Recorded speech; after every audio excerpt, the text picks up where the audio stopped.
Olá, uma ótima tarde para você que acompanha a nossa programação. Seja muito, mas muito bem-vindo a mais uma edição do Consulta ao Doutor. Sempre uma alegria poder entrar aí na sua casa, dividir as tardes com você, para a gente poder conversar, bater papo, trocar ideias. E o que é mais importante, o objetivo do Consulta ao Doutor, aprendermos juntos. E hoje, de forma muito especial, nós vamos ter um tema jurídico muito relevante, super atual. Eu peço a sua atenção. Na sequência, a gente já vai apresentar o nosso tema com a matéria que a gente preparou para introduzir o nosso bate-papo. Vou apresentar o nosso convidado também, vou abrir a oportunidade para a sua participação, mas tudo isso na sequência, daqui a pouquinho. Agora, eu quero reforçar com você que já nos assiste, que já conhece, que já utiliza, ou então para você que está conhecendo agora, quero falar do nosso canal lá no YouTube. Uma ferramenta super bacana que vale a pena você conhecer, você utilizar, e nós temos reforçado isso nesses últimos tempos para que você utilize, indique também para outros, porque vale muito a pena você utilizar essa ferramenta. Para você chegar lá de maneira bem simples e rápida, nós preparamos esse QR Code aqui, ó, que aparece no canto superior do seu televisor. Todo início de bloco ele vai aparecer e você aproveita esse momento para aproximar o seu celular com a câmera fotográfica habilitada. Automaticamente você será direcionado lá para o nosso canal do YouTube. Se o seu celular não tem essa tecnologia ainda, calma, fica tranquilo que você vai conseguir chegar lá também. Mas antes, vai na sua loja de aplicativo, baixa o aplicativo do QR Code e aí você faz o mesmo passo a passo e vai chegar lá. Chegou por lá, se inscreva no canal e ative as notificações. Primeira coisa, porque daí sempre que um vídeo novo for postado, você recebe um alerta, você recebe uma informação e não perde nada do que acontece na nossa programação.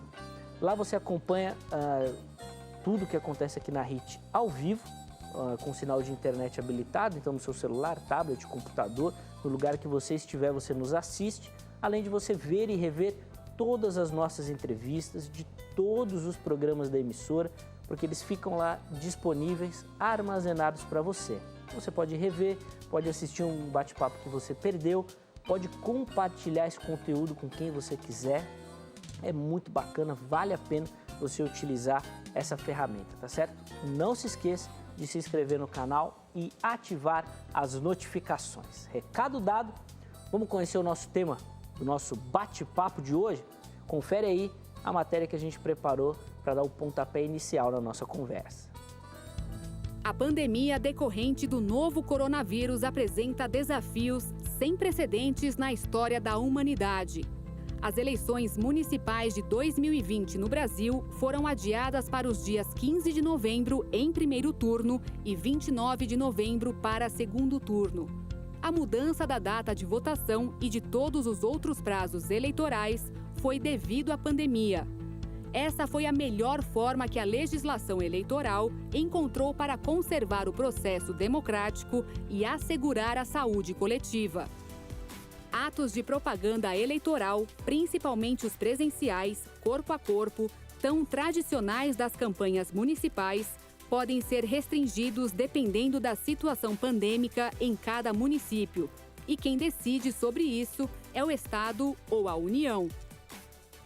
O horário de votação foi ampliado em 1 hora e acontecerá das 7 horas da manhã às 5 horas da tarde, sendo das 7 horas às 10 horas reservado para as pessoas acima de 60 anos, um dos grupos considerados de risco. Eleições em época de pandemia. Esse é o tema do Consulta ao Doutor de hoje. Muito bom, assunto super atual, super relevante. Muitas informações circulando, muitas dúvidas também sobre o tema. E quem vai nos ajudar nessa caminhada, tirar todas as nossas dúvidas, a nos ajudar, na verdade, com muito conhecimento, é o Dr. João Fernando Lopes de Carvalho, ele que é advogado, especialista em direito eleitoral e administrativo. Dr. João, obrigado, viu, por aceitar o nosso convite, estar aqui nessa tarde, para a gente poder trocar ideia, bater papo. Seja muito bem-vindo, é uma alegria recebê-lo. Prazer, Zeca. É um prazer estar aqui na HIT TV, conversar com todo o público da televisão para falar de um assunto que é importante para todos nós. Se não é saúde do corpo, é a saúde cívica, sim, né? É muito importante para todos nós, é muito importante para o país, é muito importante que a gente esteja enfrentando e ao que tudo indica, superando essa crise da pandemia do Covid-19 e que, junto com isso, a gente possa passar por um processo eleitoral sempre importante para a escolha de líderes políticos municipais. É sempre importante e é muito bom que a gente consiga estar fazendo isso, apesar de todas as dificuldades. Exatamente, era essa inclusive a minha pergunta, doutor. Na nossa matéria de abertura, a gente colocou que foi a melhor forma encontrada para a realização da eleição. E a primeira pergunta que eu quero fazer, era realmente necessário realizar a eleição esse ano para uma segurança jurídica, eleitoral? Se fazia realmente necessário que alguns protocolos fossem alterados, mas que a eleição fosse realizada esse ano mesmo? Olha, Zeca, necessidade sempre há, porque nós temos mandatos políticos temporários que têm prazo para se encerrar no dia 31 de dezembro. Falou-se, inclusive, durante o ano, mais para o início do ano, na possibilidade de haver uma prorrogação de mandatos, justamente em razão da pandemia. Mas qualquer situação que represente não realização de eleição, que represente dar tempo de mandato para um agente político sem eleição, representa uma quebra do princípio democrático, representa retirar democracia do nosso sistema político. Eu acho que vale a pena dizer, Zeca, que nós temos, neste processo eleitoral, presidindo o Tribunal Superior Eleitoral, o ministro Luiz Roberto Barroso, que é ministro do Supremo e também ministro do TSE. E o ministro Barroso, quando assumiu, ainda no primeiro semestre desse ano, ele ainda lidou com esse problema sem haver ainda uma solução, sem haver ainda uma decisão. Adia ou não adia a eleição? Prorroga ou não prorroga mandatos? A hipótese de prorrogação de mandatos poderia ter acontecido, mas, sem dúvida, era a hipótese a ser afastada, né? A ser superada. Sempre a ideia, especialmente das autoridades do Judiciário Eleitoral, era de fazer eleição com segurança. O ministro Luiz Roberto Barroso passou a ter uma série de encontros virtuais com especialistas, epidemiologistas, médicos, para consultá-los dos riscos da realização do processo eleitoral e de qual seria o acréscimo de segurança para a população com um eventual adiamento. Falava-se, por exemplo, de passar as eleições para o mês de dezembro. No primeiro momento, falou-se muito de haver um adiamento para dezembro, mas graças a essas conversas com os especialistas, acabou se definindo que o mês de outubro, isso foi decidido lá em abril, maio, né? Mas imaginava-se pelas perspectivas, pelas projeções da evolução da doença, que no mês de outubro nós já teríamos atingido uma situação que permitiria a realização do processo eleitoral com segurança. Então, isso foi levado ao Congresso, essa é uma matéria que depende de deliberação do Congresso. Houve uma emenda constitucional aprovada justamente para modificar a data das eleições neste ano de 2020.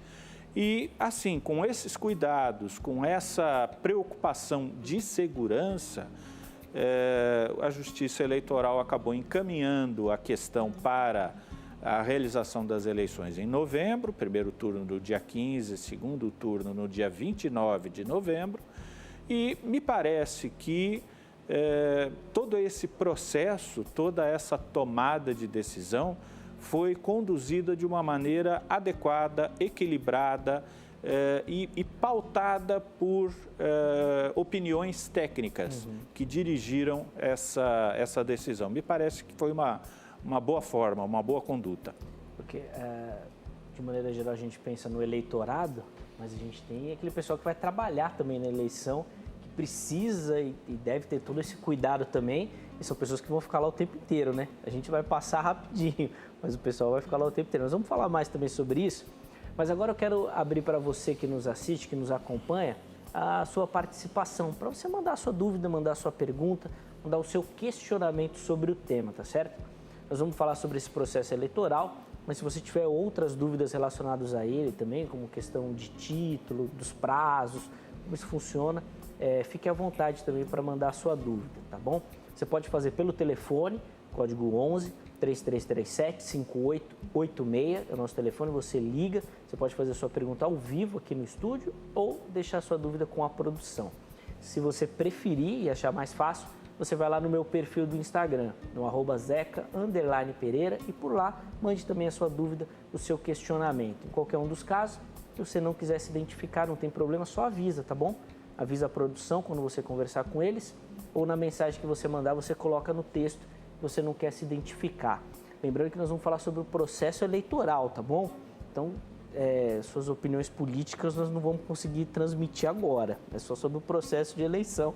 Isso você coloca lá na urna, tá? A sua opinião política. Doutor José Fernando, então vamos confirmar para quem nos assiste, bom, já confirmamos que vai ter eleição esse ano, dia 15 de novembro é o primeiro turno. Quem que nós vamos eleger na eleição desse ano? Na eleição desse ano nós temos, na verdade, duas eleições, duas votações. Uma votação para prefeito e vice, para comandar as prefeituras, o executivo municipal de cada cidade, e outra eleição para escolher os vereadores, os integrantes das câmaras municipais das nossas cidades. É uma eleição importante. Sim. É uma eleição daqueles agentes políticos que estão mais próximos da gente, né? Aqueles que a gente vê com mais facilidade, aqueles dos quais a gente acompanha o trabalho com mais frequência, com mais proximidade, não é? É importante a gente escolher conscientemente, independentemente da posição política do eleitor, sim, se é mais à direita, se é mais à esquerda, não importa. A escolha do candidato, a escolha do voto é muito importante. Eu estava falando a você antes do começo do programa que eu sou talvez um otimista.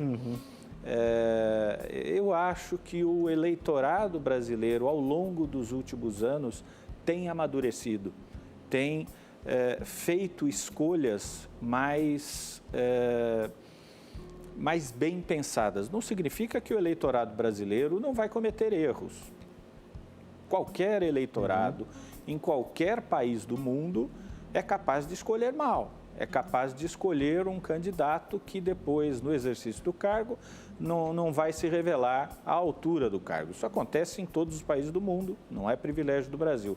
Mas eu acho que nós temos tido um processo de amadurecimento, talvez desde a retomada do processo democrático, não é, do fim do período militar, nós temos tido a repetição de eleições a cada 2 anos e com esse processo, com esta repetição, acho que o eleitorado tem se tornado mais capaz, mais crítico, mais ativo até em manifestações que foram vistas nos últimos anos, né? Manifestações públicas nas ruas, no Brasil inteiro,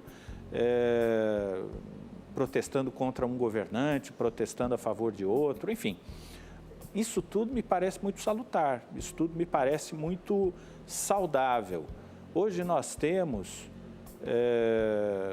o grande doutor Google, né? Que é um aliado de qualquer eleitor. Tem interesse em votar em um candidato? Vá pesquisar sobre ele, vá pesquisar sobre a história dele, vá pesquisar sobre o que ele já fez, o que ele não fez, se há alguma dúvida sobre a sua conduta pessoal, vá saber sobre aquele candidato. E hoje é muito mais fácil fazer esse tipo de pesquisa do que era antes da internet e do Dr. Google, não é? Então, a escolha de representantes políticos dos municípios é muito importante. Legal. É muito importante que ela seja realizada, vai ser, apesar da pandemia, sim, neste ano, e é muito importante que seja realizada de maneira consciente pelo eleitor. Legal. Que escolha com critério, que escolha realmente para encontrar alguém que possa melhorar a nossa vida. Com certeza, isso é importantíssimo e esse momento de pandemia reforçou a importância dessas autoridades municipais, o próprio Supremo Tribunal Federal dando a elas muito poder nas decisões diante dessa pandemia aí que circulou pelo Brasil, não só pelo Brasil, mas pelo mundo também. Doutor João Fernando, você falou aí do Google, e aí já me deu um estalo aqui na mente, e eu quero começar então a nossa conversa falando por um momento pré-dia da votação, antes da gente chegar ali no dia mesmo da votação. E quando o doutor falou de internet, já me veio aqui na mente que vai ser uma ferramenta muito utilizada pelos políticos, principalmente, e a gente colocou isso na matéria de abertura, porque aquela prática do corpo a corpo, que é muito característico do político, eu não sei se no mundo, mas aqui no Brasil é flagrante, que é o momento que eles estão na rua, não vai ser tão ativo assim, não vai poder ter essa frequência, aglomerações não estão permitidas, então a gente tinha muito daqueles comícios, com grandes artistas, reunindo muitas pessoas. Como é que o doutor está imaginando esse período pré-eleição e dessas propagandas? Como é que isso vai funcionar para os candidatos e também para a população, para o eleitor? Você sabe, Zeca, a gente tem vivido um fenômeno já de algum tempo para cá de ter eleições, digamos, entre aspas, cada vez mais limpas, no sentido de que não se vê ou se vê cada vez menos propaganda eleitoral nas ruas. Se você se lembrar da campanha eleitoral de 2018, ela foi uma campanha que, evidentemente, teve divulgação de rua, mas eu acho que foi muito mais centrada na divulgação de internet, na divulgação das redes, etc. 2016 também foi uma campanha que teve uma divulgação física, assim, no espaço público mais restrita e uma grande disputa na internet. Isso é um fenômeno mundial. Isso tem acontecido em todos os lugares do mundo. Para a gente lembrar, na última eleição americana, Trump contra Hillary Clinton, houve uma grande disputa entre eles, inclusive acusações com relação ao comportamento dos candidatos por eventualmente terem se beneficiado com comportamentos inadequados de divulgação de propaganda eleitoral, dirigindo, manipulando informações, dirigindo para determinados segmentos de eleitorado. Isso é uma realidade que cada vez mais vai se tornar presente em todas as campanhas eleitorais do mundo e aqui no Brasil também, A utilização de robôs, enfim, uma série de detalhes um tanto quanto assustadores, mas que, para quem trabalha com essa tecnologia, são ferramentas bastante triviais. Neste ano, além de todo esse aspecto de mudança de costumes, vamos dizer assim, nós também temos o aspecto da pandemia. A pandemia é, sim, um elemento que vai restringir esse contato corpo a corpo, que é tradicional, e eu diria é até necessário, é até esperado. Eu acho bom, eu sou a favor da democracia e eu enxergo todo este processo eleitoral, processo de divulgação eleitoral, processo de contato do eleitor com o político, como situações necessárias para o fortalecimento da democracia. Para mim, isso é a festa da democracia, necessária, tem que ser mantida. Mas, no Brasil, inclusive, nós temos tido nos últimos anos uma preocupação cada vez maior de baratear o custo das campanhas políticas. E isso tem determinado a exclusão de uma série de ferramentas que eram usadas no passado, que agora são proibidas. Showmício, distribuição de brindes, camiseta, boné, caneta, aquelas coisas todas que tinha, tudo isso foi proibido. Utilização de outdoors, tudo isso foi proibido para tornar as campanhas mais baratas. E a grande solução para tudo isso, para o barateamento das campanhas, que é necessário, e para a situação de pandemia que nós ainda estamos enfrentando, é sem dúvida o caminho da internet. As campanhas eleitorais vão desaguar com força na internet, para o bem ou para o mal. Porque a internet é um mundo, não é? É um mundo que tem coisas boas, tem divulgação, tem informação, tem contato, tem facilidade de acesso, não é? Praticamente instantâneo para todos os que se interessem, mas ao mesmo tempo também tem o lado ruim. Tem as páginas fake, tem as fake news, tem a utilização de mecanismos maliciosos para divulgar notícias falsas, para divulgar ofensas a adversários políticos. Então, há o aspecto bom e há o aspecto ruim, e eu diria a você que a campanha realmente deve se centrar na internet. E o grande desafio da Justiça Eleitoral neste ano e nos próximos que virão, a cada processo eleitoral, será fiscalizar, será colocar regra, colocar uma possibilidade de normação, não é? De controle desse ambiente, que é um ambiente tão amplo, tão difícil de controlar. Esse é o grande desafio, não só do Brasil, não, de todos os países do mundo que cada vez mais vão se ver com campanhas eleitorais realizadas nesse ambiente virtual. Nesse caso, Dr. João Fernando, inclusive a Justiça Eleitoral brasileira é reconhecida por esse avanço tecnológico, né? Por estar realmente na vanguarda disso, basta a gente ver essa questão das urnas eletrônicas, de como o processo eleitoral teve um ganho enorme no Brasil, de fato. Mas me preocupa mais a questão do eleitor nesse momento, de tratar com essas questões que ainda de maneira geral ficam muito obscuras, né? O doutor disse aí, citou muito bem a questão de notícias falsas que circulam. Às vezes a pessoa não tem esse interesse de buscar, de se informar, de ir atrás. Isso não vai um pouquinho contra aquilo que o doutor até citou antes, de um avanço do eleitorado, na participação do eleitorado nesse processo, assim? Será que isso pode atrasar um pouquinho esse avanço aí também? Eu acho que é um avanço, mas o avanço nunca é assim linear, né? Nunca é fácil, né? A gente tem que passar por dificuldades para alcançar uma situação melhor. Isso é um aprendizado, não é? Para todos nós. A gente precisa se preparar para identificar aquilo que é verdadeiro, que está sendo divulgado na imprensa, ou especialmente nos meios eletrônicos, e aquilo que é falso.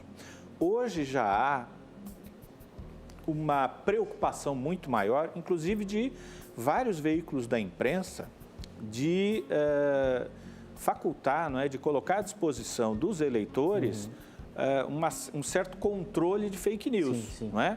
Disponibilizando, olha, isso é verdade, isso não é verdade, essa acusação procede, essa acusação não procede. Então, isso me parece, mais uma vez, é um processo, não é alguma coisa que chega pronta, não é alguma coisa que nós vamos apanhar como se fosse colher flores no campo. Não é assim, não é?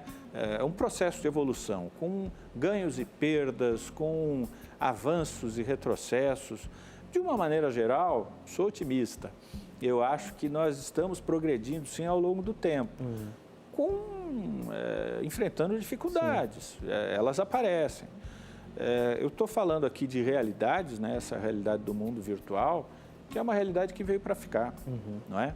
Veio para ficar em relação a campanhas eleitorais, em relação a noticiário em geral, a vida das pessoas públicas, né, que de repente tem uma possibilidade de invasão na sua privacidade como nunca antes houve, né? Então é um mundo diferente. Personalidades que literalmente explodem do dia para a noite, não é? Uma pessoa que hoje é desconhecida, amanhã tem milhões de seguidores nas suas redes sociais. Isso é alguma coisa que a gente vê acontecer todos os dias. Quantos candidatos no estado de São Paulo se elegeram nas eleições de 2018 com base em atuação na internet, com base em atuação nas redes sociais, e eram personagens que não eram conhecidos de uma parcela significativa da população. De repente apareceram lá deputados, especialmente alguns deputados estaduais, que puxa, muito prazer. Quem é este político? Eram lideranças novas, lideranças que exerciam um papel de influenciadores nos meios digitais e que captaram essa sua liderança, essa sua influência na votação das eleições. Esta é uma realidade cada vez mais presente. E digo mais, tanto para eleitores como principalmente para candidatos. Sim. Aquele candidato da velha guarda que ainda centra a sua apresentação ao eleitor nesse contato pessoal, eu não acho que isso seja errado não, viu? Uhum. Eu acho muito bom, tá? Mas o problema é que esse contato pessoal tem um alcance menor. E os competidores, os outros candidatos, vão buscar meios de alcançar uma parcela muito maior dos eleitores. Então, essa é uma realidade que vai cada vez mais aparecer nos nossos processos eleitorais. Vamos ficar acompanhando, né? É o mundo novo, o admirável mundo novo. Exatamente, vamos precisar aprender bastante uma história que está acontecendo aí, ela não vai parar. E nós vamos precisar fazer agora o nosso primeiro intervalo aqui no nosso bate-papo. Na sequência a gente volta com mais informação sobre essa questão da eleição. Nós vamos falar de como vai funcionar o dia da eleição, os horários, o que você tem que levar. Vamos falar dos prazos também. Sempre tem muita dúvida com relação a isso. Poxa, quero trocar meu título, quero tirar o meu título. Será que dá tempo? Tem como fazer ainda? Bom, tudo isso a gente vai falar na sequência também. Aproveita o nosso intervalo, 2 minutinhos, para você mandar a sua pergunta. Pode ser pelo telefone, código 11 3337 5886. Se você preferir, lá pelo meu perfil no Instagram, o @zeca_pereira. Fique à vontade para participar. Consulta ao doutor vai, mas daqui a pouquinho nós já estaremos de volta.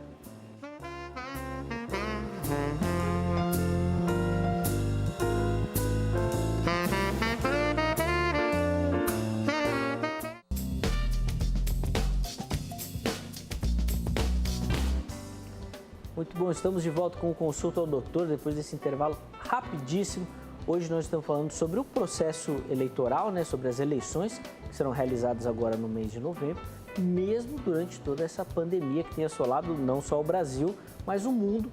Nós estamos entendendo como vai funcionar esse processo, as alterações nos prazos, como isso vai caminhar até o dia da eleição. E a gente vai falar bastante sobre isso, recebendo aqui no nosso estúdio com muita alegria o especialista em Direito Eleitoral e Administrativo, Dr. João Fernando Lopes de Carvalho. Ele tem tirado as nossas dúvidas sobre o tema. Antes da gente retomar o nosso bate-papo, olha só quem já está aqui, nosso QR Code. Todo início de bloco ele vai aparecer, aproxima o seu celular com a câmera fotográfica habilitada e você vai ser direcionado lá para o nosso canal do YouTube. Lá no YouTube você consegue acompanhar a nossa programação de maneira simultânea, ao vivo. Basta ter um sinal de internet no lugar que você estiver, celular, tablet, computador, notebook, você nos assiste. Além de ver e rever todas as nossas entrevistas, porque elas ficam lá armazenadas também, tá certo? Só tenha um pouquinho de paciência, porque o programa demora uns 2, 3 dias para ficar disponível lá no YouTube. E precisa passar por um processo de edição para chegar lá na plataforma, tá bom? Então é normal ele demorar um pouquinho, tá? E aí, por isso que é importante você se inscrever no canal e ativar as notificações. Porque daí, quando esse vídeo for postado, você recebe um alerta e aí você vai lá assistir o conteúdo que você está esperando, tá bom? Não se esqueça, se inscreva no canal e ative as notificações. Doutor João Fernando, eu vou aproveitar uma pergunta que chegou aqui pelo Instagram para a gente falar um pouquinho dos prazos eleitorais, como eles estão funcionando. E depois eu vou voltar nessa questão dessas plataformas virtuais, que eu quero saber um pouquinho como isso vai funcionar também, limites e regras para a utilização da propaganda por lá. A pergunta é a seguinte, a filha tem 16 anos e ainda não tirou o título. E ela quer saber se ainda dá tempo dela tirar o título para participar dessas eleições. Que pena, não dá mais tempo, olha, é uma pena mesmo, sabe? Sim. Ela poderia votar, né? No Brasil nós temos a possibilidade dos brasileiros, né, já se alistarem como eleitores a partir dos 16 anos, de forma facultativa, a partir dos 18 anos com obrigatoriedade de alistamento eleitoral e de comparecimento nos processos de votação. Mas a Justiça Eleitoral, a cada ano, basicamente nos 5 meses anteriores à eleição, os cartórios eleitorais são fechados para novos alistamentos eleitorais ou transferências de títulos eleitorais. Essas demandas vão ficar para depois das eleições. Neste período, os cartórios começam a se organizar para o processo eleitoral. Então, hoje já não dá mais tempo de fazer o pedido de alistamento. Mas, olha, só para informar, você sabe, então, o brasileiro pode votar a partir dos 16 anos. Mas o que acontece, por exemplo, eu acabei de dizer que o cartório fecha 5 meses antes, né?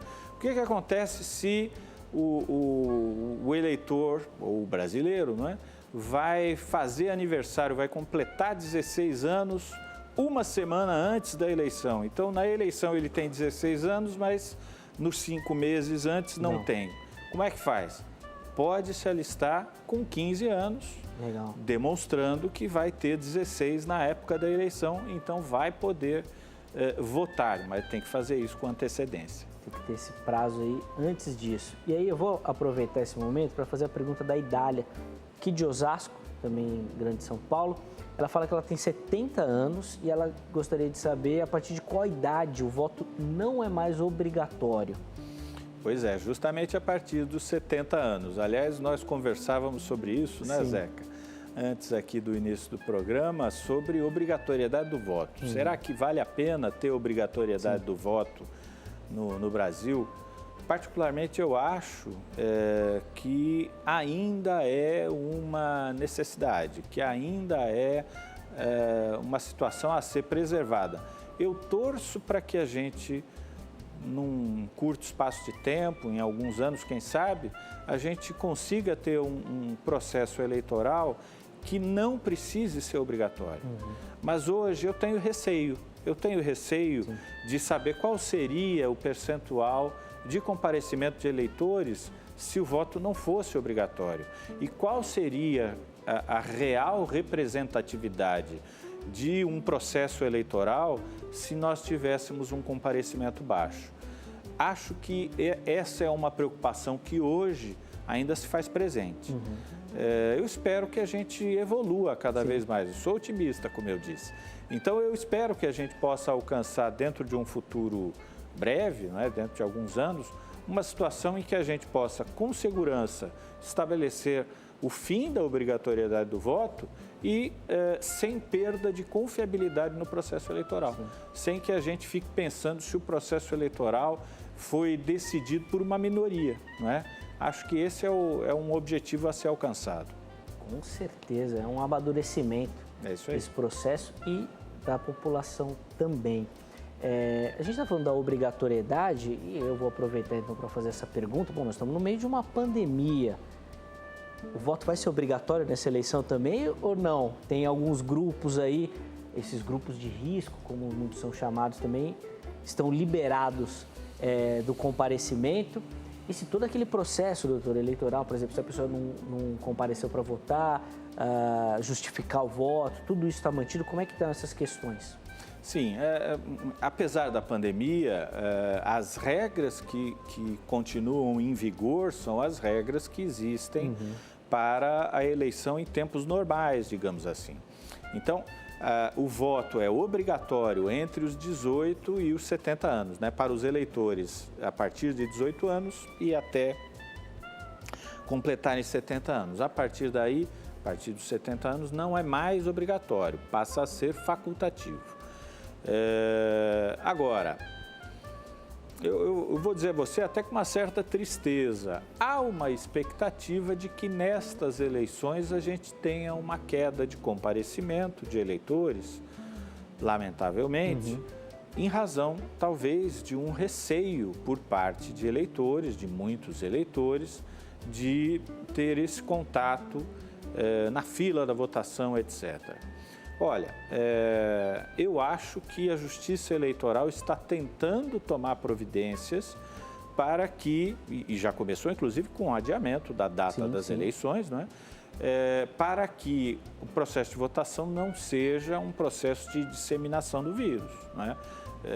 Estão tomando medidas, vai haver aplicação de álcool gel, vai haver uma orientação em relação à aproximação na sessão eleitoral, presença dos eleitores dentro da sessão eleitoral, a votação, a saída do eleitor. Isso tudo, há uma série de preocupações da Justiça Eleitoral. Nós temos no Brasil a obrigatoriedade do voto. E nós temos também no Brasil a possibilidade de justificar a ausência. Mas a justificação de ausência prevista na lei eleitoral não é por razão de doença. A justificação prevista na legislação eleitoral é aquela mais ou menos que diz o seguinte: olha, não estou na minha cidade, então não posso votar.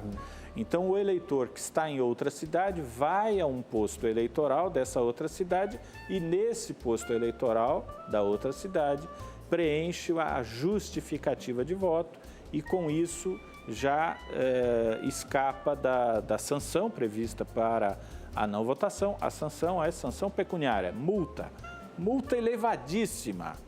Deve estar nos R$4 atualmente. Não mete medo em ninguém.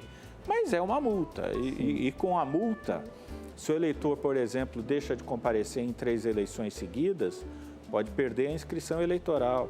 Perdendo a inscrição eleitoral, vai perder passaporte, vai perder renovação de RG, vai ficar impossibilitado de participar de concurso público. Então, há uma série de consequências. Essa obrigatoriedade existe, apesar da multa ser bem baixa, ela existe, ela tem que ser observada. Vai ter que ser observada também neste processo eleitoral. Evidentemente, se alguém está impossibilitado por motivo de doença de comparecer às eleições, quando houver a cobrança da Justiça Eleitoral ou após as eleições, deve comparecer ao seu cartório eleitoral para apresentar essa justificativa. Ainda que não tenha sido de ausência do local de votação, né, da cidade, mas vá até nos 90 dias seguintes à eleição para apresentar essa justificativa, escapar da multa, essa multa terrível, e também escapar dessas outras consequências que dão muito mais dor de cabeça do que a multa, que não assusta ninguém. Com certeza, mas a Justiça Eleitoral tá vendo, viu? Você indo passear no shopping, indo pra praia e dizendo que tá com medo da pandemia para não votar, né? É isso mesmo. Toma cuidado, viu? Obviamente que é uma brincadeira, mas tá tudo reabrindo. Fica evidente que essas questões de segurança vão precisar ser observadas para a gente continuar e seguir a nossa vida da maneira mais normal possível, né? Ou mais dentro desse novo normal possível. Inclusive, uma das alternativas que a própria Justiça Eleitoral colocou é o aumento do horário de votação, com um período reservado para os maiores de 60 anos. Queria que o doutor falasse se esse aumento pode ser produtivo e desse horário reservado. Significa, então, que pessoas menores de 60 anos não podem votar nesse horário reservado? Significa que não devem votar, que é um horário preferencial para os eleitores da melhor idade, né? Acima de 60 anos. O cartório eleitoral, a princípio, até onde a minha vista alcança, não pode impedir um eleitor que se apresenta na sessão eleitoral de votar. Certo. Mas é uma questão de, digamos assim, bom senso, não é?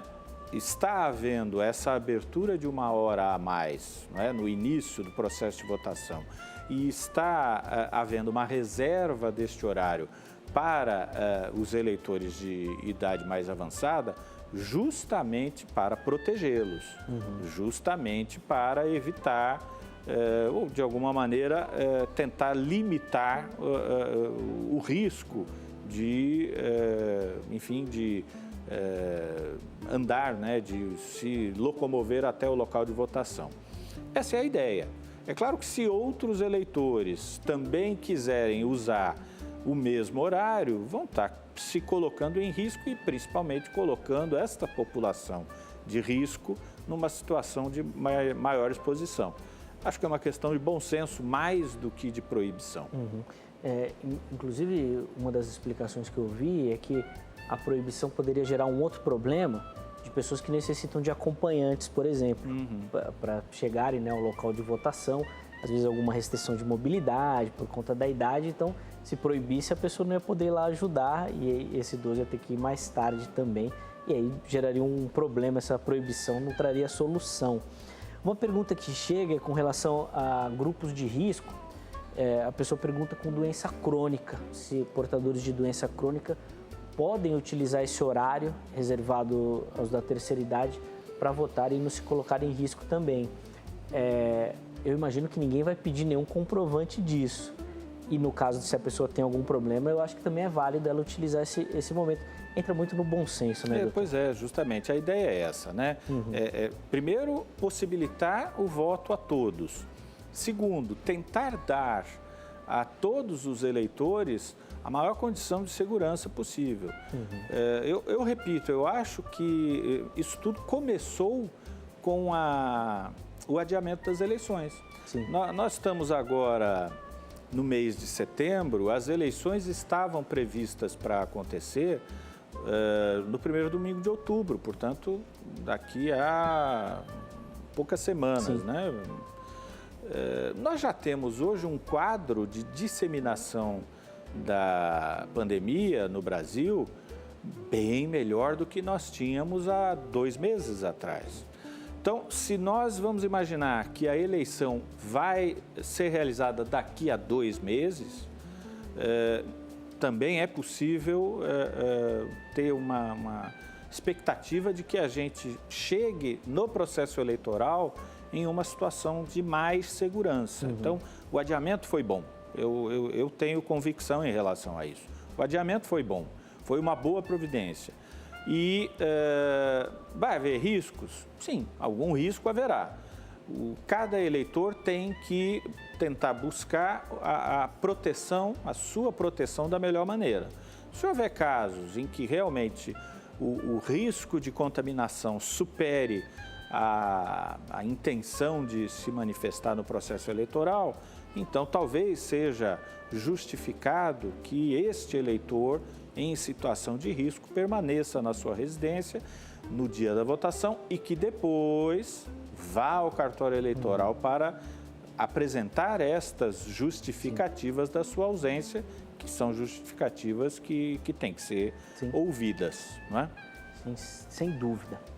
Vamos atender uma ligação de uma telespectadora. Vai falar com a gente a Ana Paula e ela fala de Mojimirim. Ô, Ana, uma ótima tarde para você. Seja muito bem-vinda, viu, ao nosso bate-papo. Tá me escutando bem, Ana? Estou, muito bem. Muito bom. Olha só, a gente já te escuta aqui no estúdio também. Pode ficar à vontade para fazer a sua pergunta, por favor. Eu queria perguntar se é municipal ou é todo o Brasil e se as escolas vão abrir no horário normal ou vai reduzir por causa da pandemia, obviamente. Muito bom, Ana. Obrigado, viu, pela sua pergunta. Primeiro eu pergunto se é uma eleição que vai acontecer no Brasil inteiro. Tirando aqueles municípios que têm algum problema com a justiça eleitoral, todos os outros vão estar disponíveis para eleição. Não, vão estar sim. A pergunta da Ana é muito boa, viu? Agradeço a ela.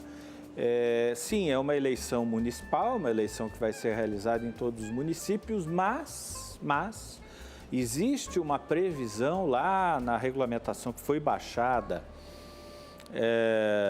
para a realização das eleições nesse ano, que se houver em algum município especificamente uma situação de agravamento da pandemia, em que isso alcance realmente um risco para a população em geral, pode haver, e aí com base em avaliação técnica de médicos, etc., pode haver o adiamento da eleição naquele município. E aí a Justiça Eleitoral, o Tribunal Regional Eleitoral, vai resolver como é que vai se proceder em relação àquele município. É uma situação excepcional, mas está prevista na regulamentação para este ano. Possível, tomara que não aconteça. Ela perguntou ali das escolas e é interessantíssimo, porque as escolas estão fechadas.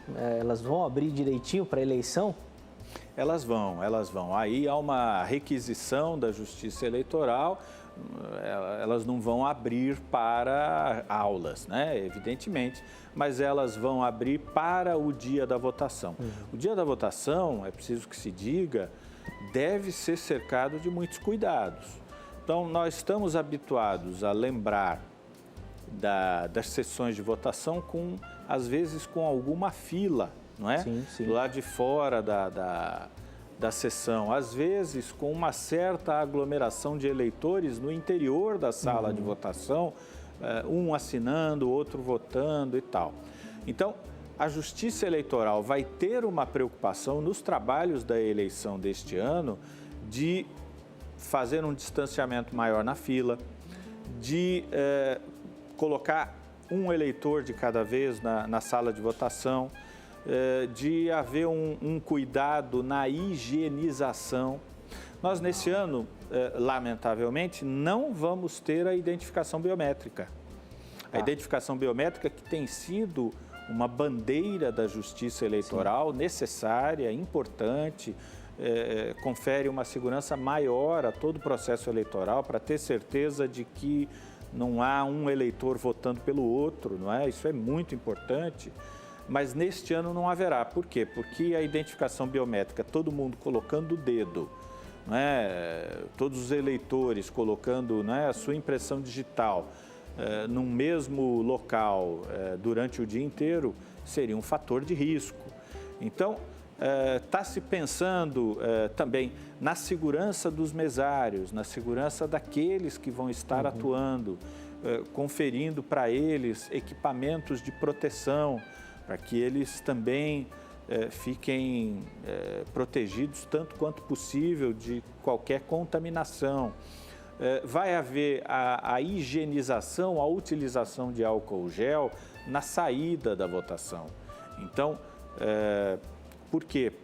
O receio aí é de que a utilização de álcool gel em cima do equipamento eletrônico de votação durante todo o dia pudesse comprometer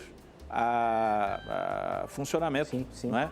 Então, vai haver a votação na urna eletrônica, mas imediatamente já a aplicação do álcool gel.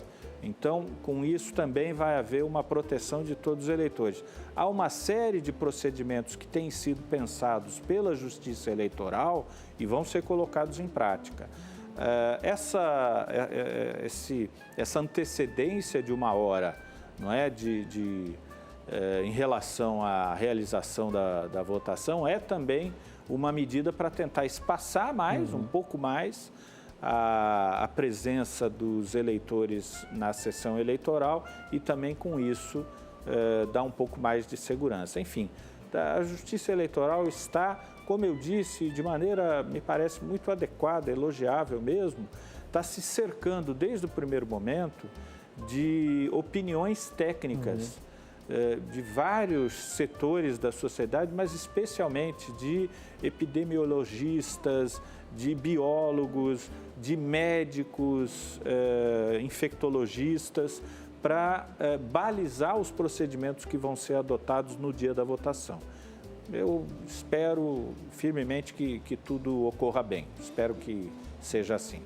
Muito bom. Para a gente encerrar e fechar com a pergunta que a Ana nos mandou, ela perguntou do horário de eleição, da eleição, né? O horário de início e de encerramento. Então, normalmente a eleição começa às 8 horas da manhã, a votação, e encerra às 5 horas da tarde, havendo a possibilidade de que aqueles que no horário de fechamento da sessão eleitoral estejam aguardando para votar, recebam senhas e votem ainda nos minutos seguintes.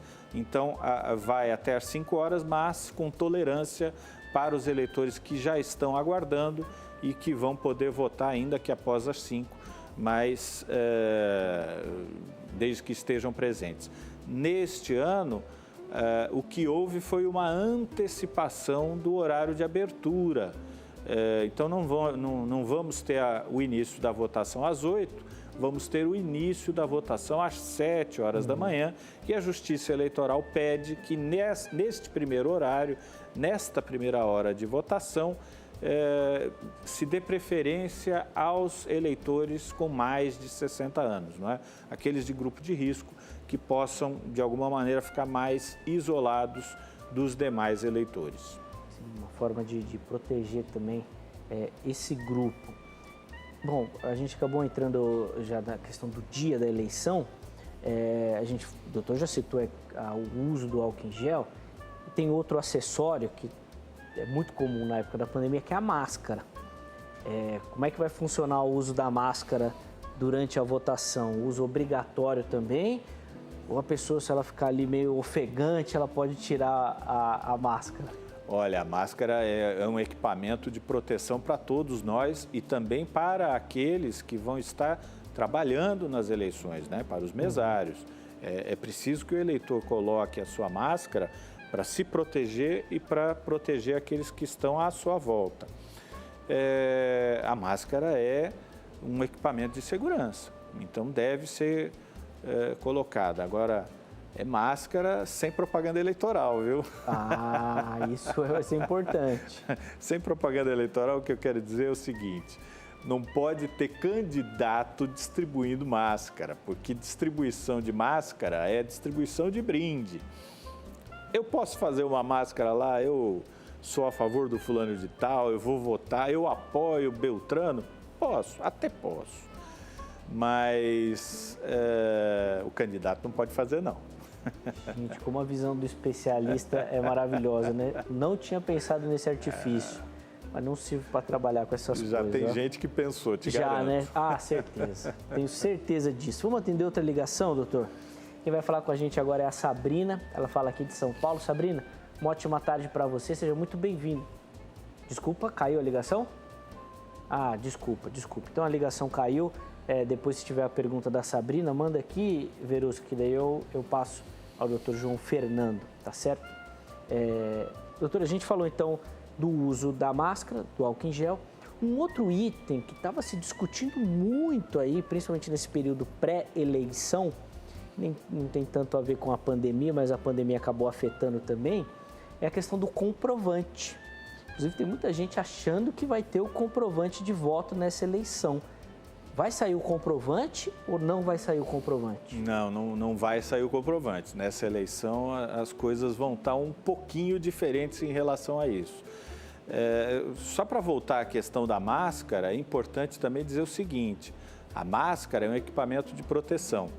Mas, se houver qualquer dúvida em relação à identificação do eleitor, né, o eleitor tem que comparecer com um documento de identidade com fotografia. Tá. Então, pode haver o pedido por parte do mesário de que o eleitor retire a máscara para mostrar que é ele, né? Para mostrar que não é outra pessoa. Então, essa é uma observação importante.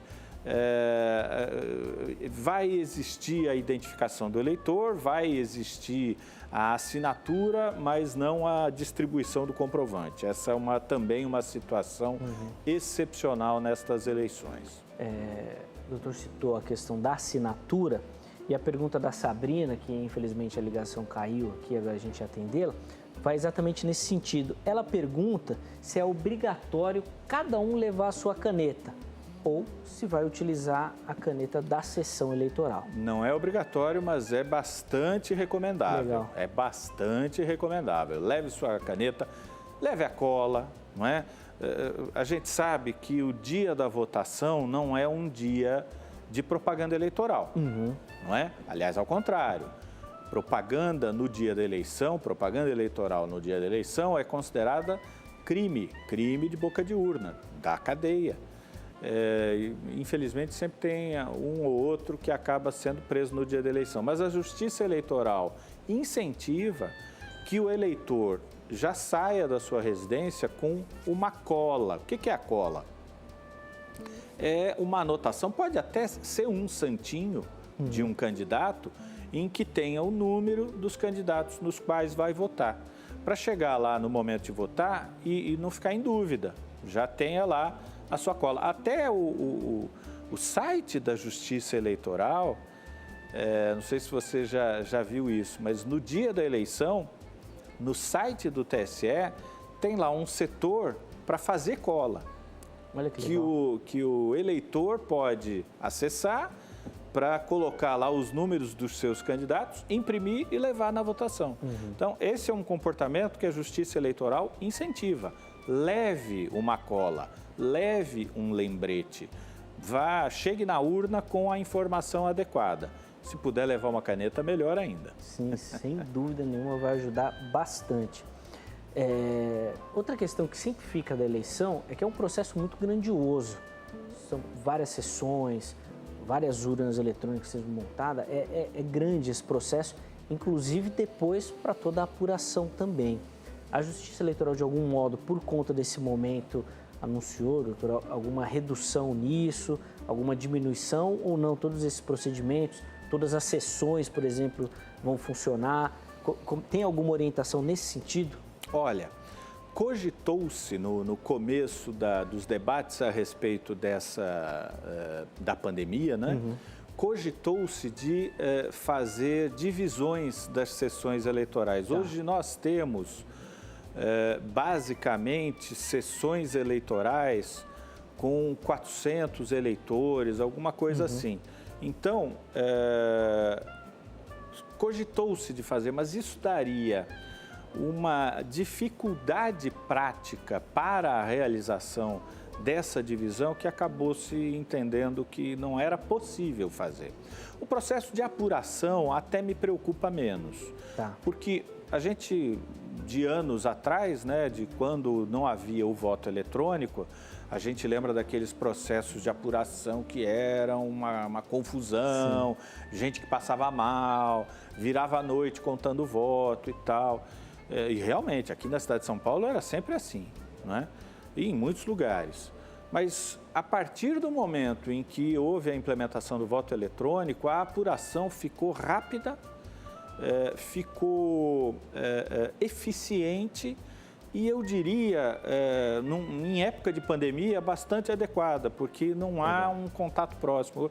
A apuração hoje é quase chata, porque é um sujeito que fica na frente do computador, coloca pendrive, tira pendrive, coloca pendrive, tira pendrive. É um processo seguro, é bom que se diga.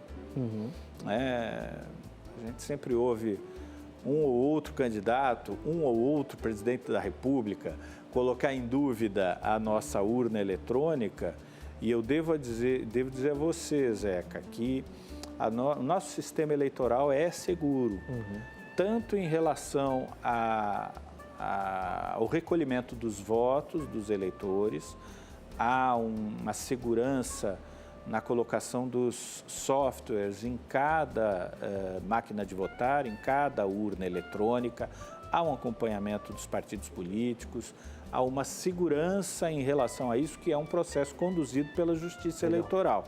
E há segurança também no processo de totalização dos votos, de contagem dos votos. Nós já estamos há mais de 20 anos com o sistema eletrônico de votação e, repetidamente, a cada 2 anos, este sistema entrega resultados de maneira rápida, eficiente e sem grandes questionamentos. Muito bom, e isso é importantíssimo, de uma fonte importante, de um especialista exatamente nesse processo, para a gente tirar, às vezes, algumas minhocas que ficam aí na cabeça aí, que não deveriam acontecer. Nós vamos precisar fazer mais um intervalo no nosso bate-papo, é nosso último break, mas a gente ainda tem mais um bloco para conversar, para trocar ideia, para aprender sobre o assunto, inclusive utilizando a sua pergunta, tá certo? Para nos ajudar aqui nesse bate-papo. Você pode mandar pelo telefone, código 11 3337 5886, ou pelo meu perfil lá no Instagram, o @zeca_pereira. Fique à vontade, são 2 minutinhos, elabore a sua pergunta e mande, tá bom? Consulta ao doutor vai, mas daqui a pouquinho nós já estaremos de volta.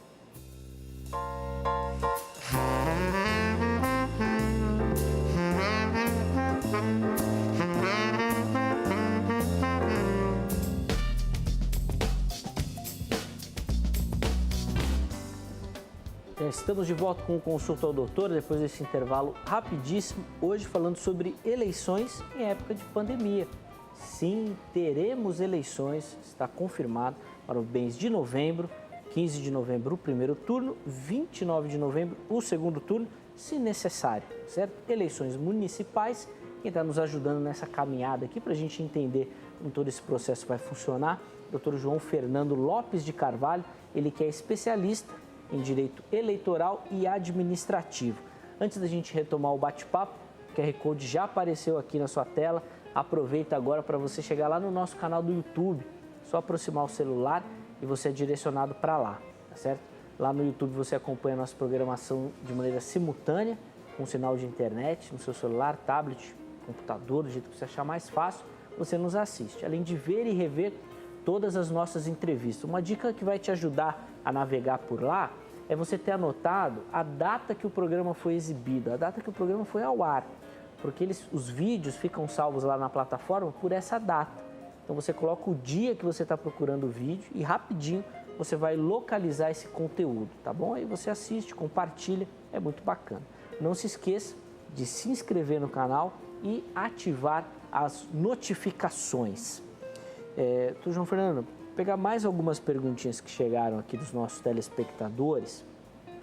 A gente falou da questão dos mesários e a Benedita levantou uma questão interessante. Ela fala lá do Amazonas. Ela quer saber como vão fazer com as pessoas que são desse grupo de risco e forem convocadas para trabalhar como mesárias nas eleições. Elas podem ser dispensadas? Já tem alguma orientação nesse sentido? Como funciona para o mesário, que é grupo de risco também? Então, novamente, é uma questão de bom senso.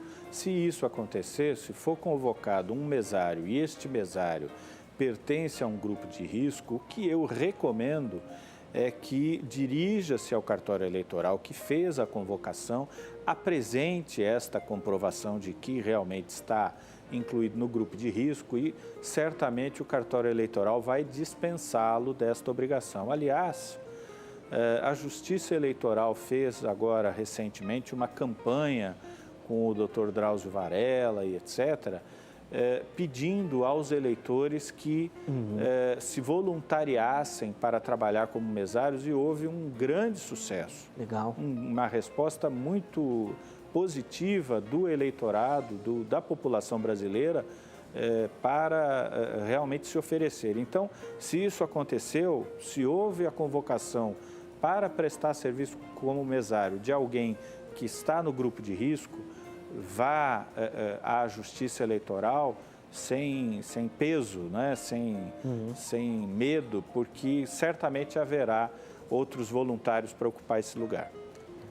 Doutor João Fernando, a gente falou dos mesários na pergunta anterior e chegou aqui uma pergunta interessante de uma telespectadora, primeiro elogiando o tema do nosso bate-papo de hoje, elogiando a participação do doutor, e ela falando que ela é mesária na localidade em que ela reside e ela quer saber se a Justiça Eleitoral distribuirá os equipamentos de segurança, né, como já são tratados aí, por exemplo, as máscaras Sim. e o próprio álcool em gel. Isso será disponibilizado para os mesários e para as sessões, vamos dizer assim? Sim, esta é a promessa da Justiça Eleitoral a todos os mesários, que eles trabalharão prestando um serviço cívico, um serviço importantíssimo, fundamental para todos os brasileiros, nesse dia 15 de novembro e no dia 29 de novembro, mas trabalharão com proteção, com equipamentos de proteção distribuídos pela Justiça Eleitoral.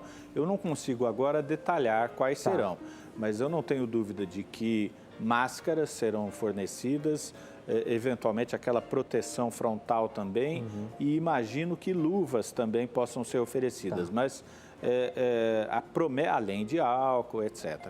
Então, a promessa da Justiça Eleitoral, que eu tenho certeza será cumprida, é de pedir a colaboração, sim, destes eleitores, mas uma colaboração protegida. Eu espero que isso aconteça. Muito bom. A Tânia, lá do Recife, ela mandou uma pergunta, retomando aquela questão da obrigatoriedade do voto. Ela fala que o filho dela tem 18 anos e ele tem necessidades especiais. E eu quero aproveitar, então, a pergunta da Tânia para a gente falar sobre esse tema. Ela pergunta se ele é obrigado a votar e eu vou dividir essa pergunta em duas áreas.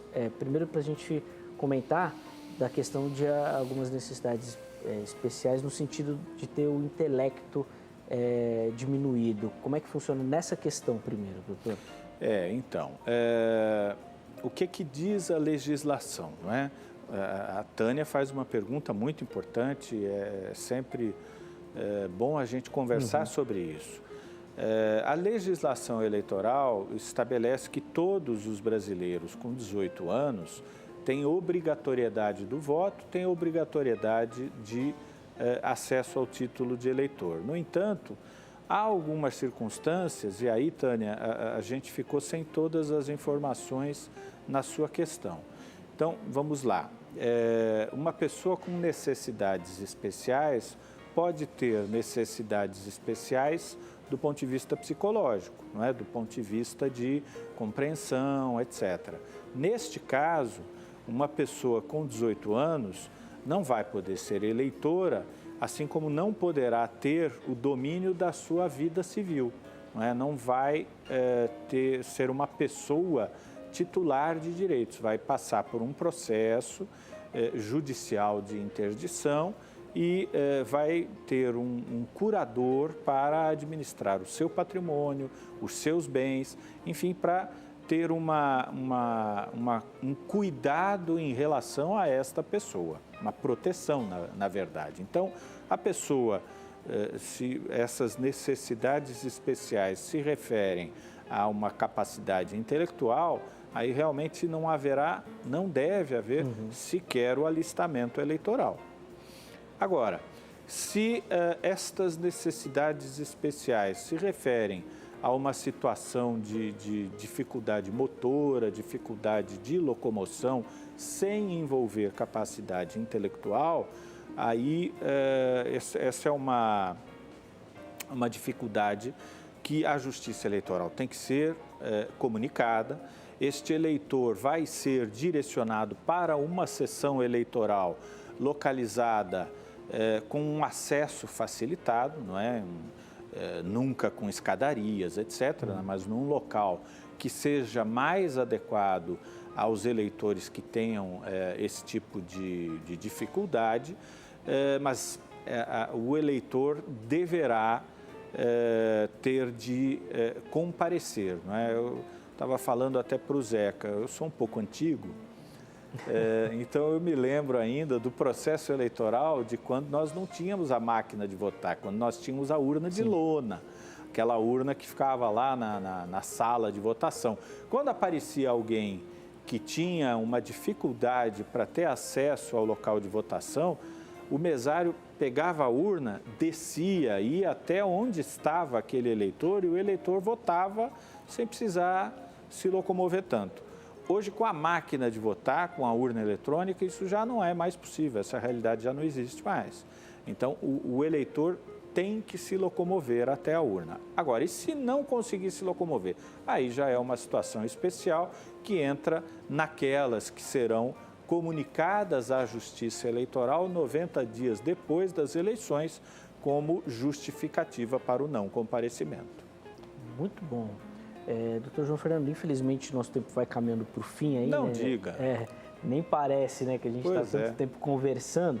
Mas eu queria encerrar essa nossa conversa, esse nosso bate-papo, uma reflexão. A gente já até falou um pouquinho sobre isso em momentos anteriores, dessa participação do brasileiro, do seu otimismo com as eleições. Muita gente tem falado desse novo normal que vai chegar aí, nesse mundo pós-pandemia e tudo mais. Muita questão envolvida com isso de um comportamento do ser humano, etc. e etc. Queria que o doutor falasse um pouquinho da sua percepção aí, da sua expectativa para essa eleição. Você até pincelou em algum momento de que as taxas de não comparecimento devem aumentar e tudo mais. Para essa eleição que se aproxima nesse mundo e para os próximos processos mesmo eleitorais aqui no Brasil, sua expectativa nesse sentido, de uma reformulação, de um voto mais consciente, de um eleitorado mais envolvido. Como é que você observa essas questões aí para a gente poder encerrar? Um minutinho, por favor. Vou tentar ser breve, Zeca. Que pena que estamos chegando ao fim, não é?